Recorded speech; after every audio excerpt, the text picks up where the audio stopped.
endometriosis, and that's a hot kind of subject right now. Yeah, I mean, we're watching that with interest, but it's not the be-all and end-all right now, but yeah, it's interesting, for sure. Just that I have a twin sister, and both of us have endometriosis. Yeah, well, the genetics in there are pretty strong for that part, yeah.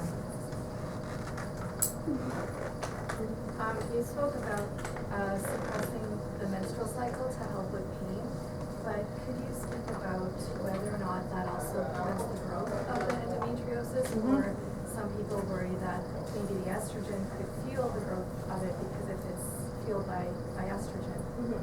So the only form of menstrual suppression that I showed on that slide that has estrogen in it is the birth control pill, right?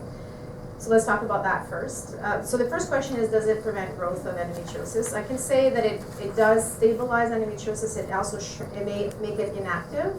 It doesn't make it go away, so it doesn't kill the endometriosis off. So while you're on medication, the endometriosis will not flourish and usually develop in advance.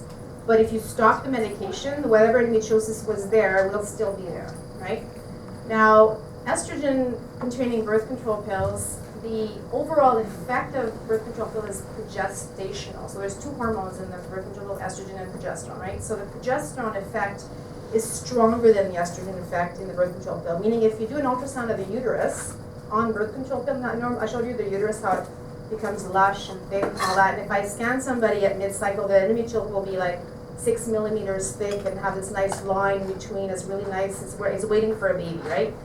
If I do an ultrasound of a patient on a birth control pill, one thin little line. There's no development, lushness, any kind. So the estrogen really is not causing stimulation of the lining of the uterus, and therefore probably not of endometriosis as well. And that's why it's an effective treatment.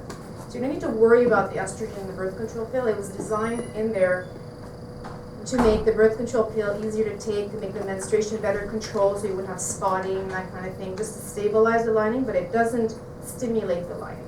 Okay, so if someone can tolerate maybe the progesterone only pill, would that be better?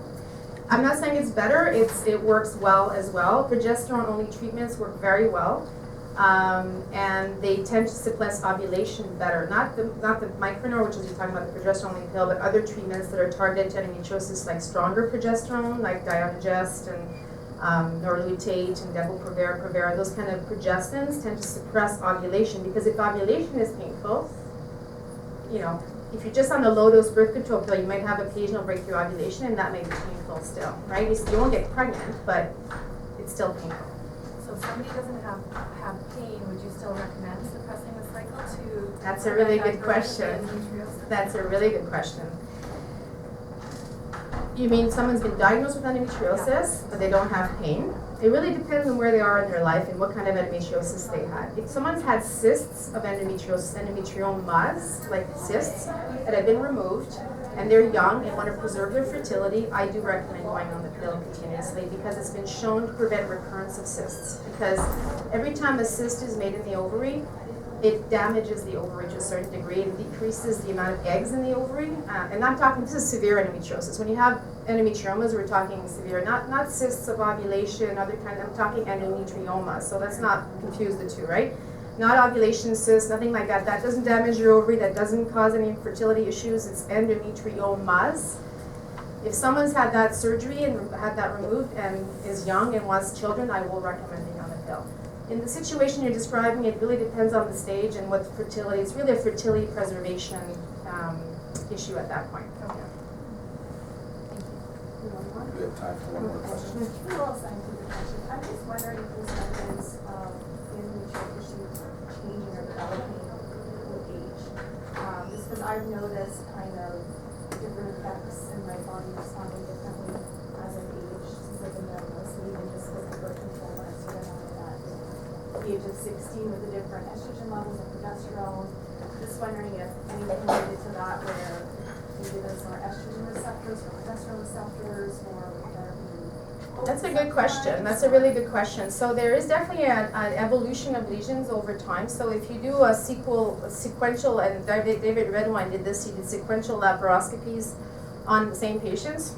Anyway, and so he documented the evolution of the endometriosis lesion quite well. And he started, younger women tend to have the more red, white, flame-like, you know, and those are the most inflammatory ones, they're actually the most painful ones. They produce the most prostaglandins, and then over time it became the powder burn one that I showed you, like those are more common in mid-20s, late 20s, 30s, and then over time they became inactive sometimes. They could be white, like scarred-like.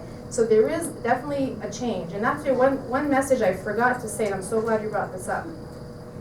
30% of patients will have regression of endometriosis without intervention.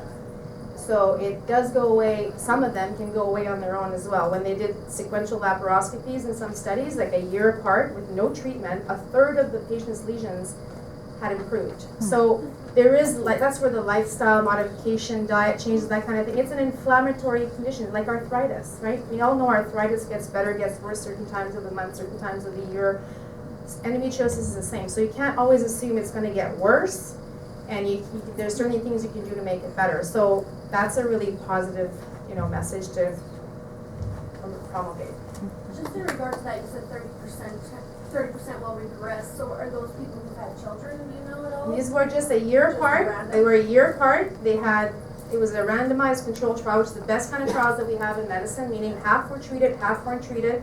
And these women agreed to have a laparoscopy and not get treated. Well, that's something else, right? So they agreed to this as long as they had another laparoscopy a year later to treat if they were in the untreated arm. So that's the group that they retreated a year later. And so they had documentation of what their lesions were a year before, and they looked at them again, and 30% had regressed, only a third had progressed, and a third were the same. So it's not always relentlessly progressive. That's why your question about being on medication just to prevent progression is a good one, because really if only a third are going to get worse, do I need to put you on medication if you're not having pain? Probably not, except with the cyst issue, right? Okay.